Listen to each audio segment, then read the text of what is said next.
Hey guys, and welcome back to our channel How to Guide. In this tutorial, we are gonna look at how to call someone in Zangi. Well, do you know that I have already logged into my account? In case you have not, well, do it right now. The process is quite easy. Now let's simply look at how to call someone.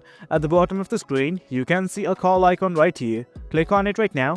And guys, this is it. From here, you have two options. In case you already have the contact saved, click on this button right here. Once again, that looks like a call icon.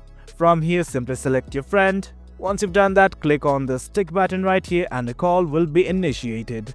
Likewise, if you know the Zangi number, simply click on this keypad button right here and simply enter the number. Once you've done that, once again click on this call button and as such you will have initiated a call in Zangi.